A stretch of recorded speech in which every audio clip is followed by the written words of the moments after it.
Hello, my name is Katie Morse, and today I'll be talking about achievement and aesthetic, my achievement and aesthetics project, and how my SMART goal relates to this, and what defines these two. So, a summary of my SMART goal is basically I often find myself working a lot, and sometimes I forget the basic need of going outside and get some fresh air. Also, too, sometimes it helps me release stress just to go outside, walk around campus, or go out and do something.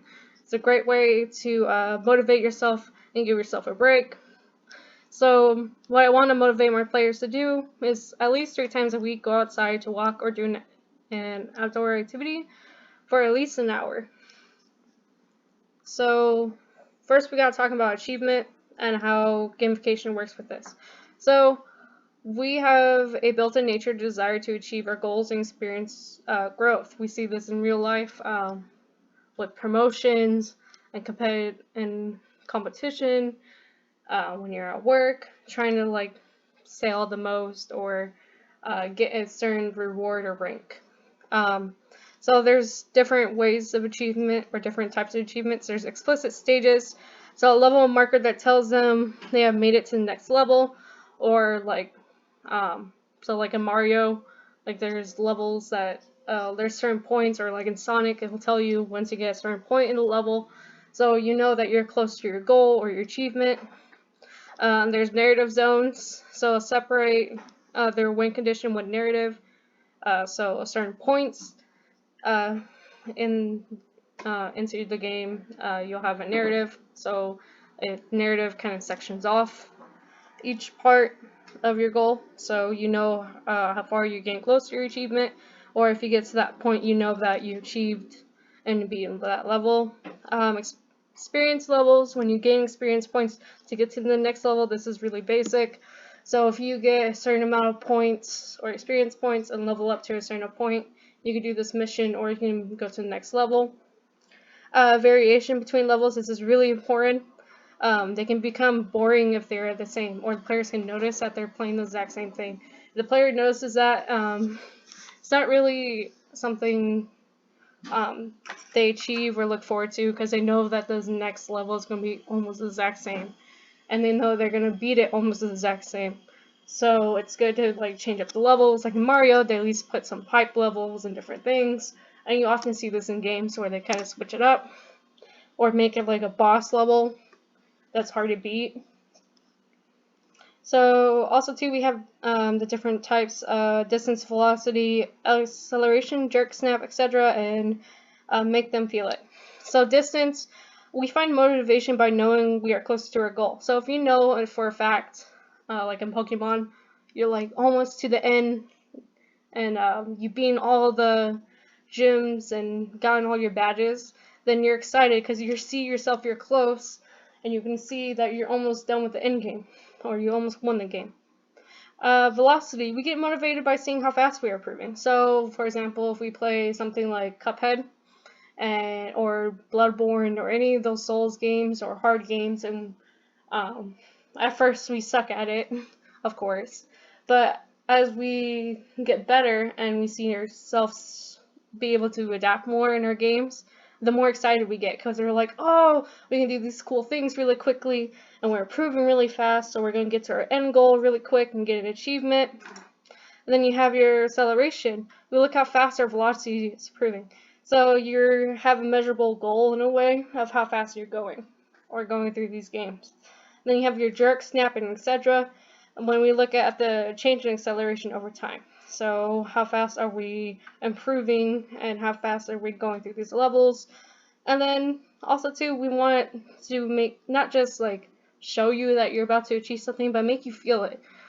Especially when the end boss of the game is extremely hard, or an end boss on the level, and you beat them, and how satisfying it feels. It's an achievement in its own, even though it's not the main achievement at the level. You still feel like you achieved something or did something really good.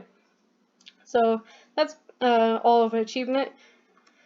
And this is how it relates to my SMART goal. So I can have levels that set apart and offer experience to the player. Like some levels can be through a cave, or some levels can be through a field and things like that. Each week there's a new story, and they must go through the goals in order to unlock them. So each week you have to go through each goal, or you do not lock the story for that week, and each story changes. So you progress in a way. But if you do your goal of 3 days in 1 hour, then you unlock the story for that week. And it's a little suspenseful too, in a way, because if you just do 1 day, and there's a point in that story you will never know. It kind of builds up the suspense, like, I want to know this really bad. So I'm going to, continue doing it so I can unlock the whole story. Also, too, this is another idea. Have the player gain points every time they go outside and breathe. So if you go outside, you get a certain amount of points, and you can go on to the next level.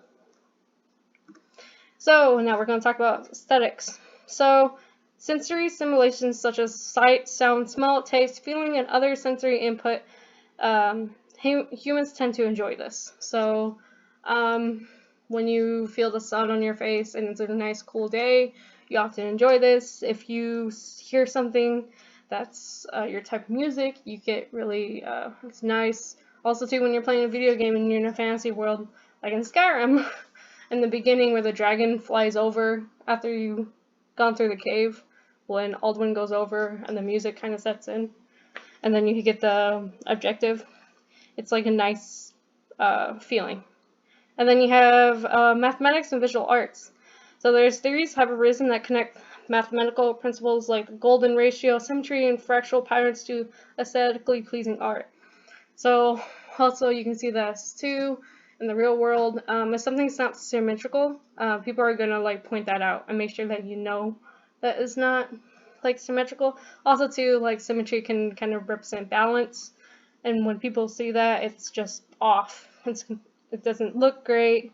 It can be simple, you can just have a little squiggle in the line, and just a lot of people will not find that pleasing. Also, you have dissonance and harmony, so sounds that are pleasing to the ear. So if you have a bad sound, or you want to make a player feel a certain way, sounds could definitely help. Like in horror games, how the music kind of suspense up. It is pleasing to hear, but also frightens you because you know something's about to happen, or when the music cuts off. It's scary. Then you have vistas and views, so places where the player can see beautiful sights in the game world, like in Witcher 3, when you could ride Roach around and then see a sunset, or like Constellation Blue Whales, or the stars in Skyrim, and the Milky Way, and go to certain points in Skyrim and explore. So if things are pleasing to the eye, the player will most likely want to explore the world to find more things. So how am I going to use aesthetics with my SMART goal? So I want to have places where the player can admire the environment and can take pictures on the game. So they can record their goal, what they did for that week, and also too, what they discovered. And hopefully that'll help them, motivate them to want to explore more, or want to go outside more. Also to have particle effects that are pleasing towards the player, like when they level up, the little particle effects. If it's in a fantasy world, kind of have those type of particles as well. Also another idea I had, the environment changes as the player continues to push forward. So as they go through each goal, the environment changes into a positive way. But when they don't complete the goal, the environment changes into a negative way. So it'll start becoming darker and grimmer.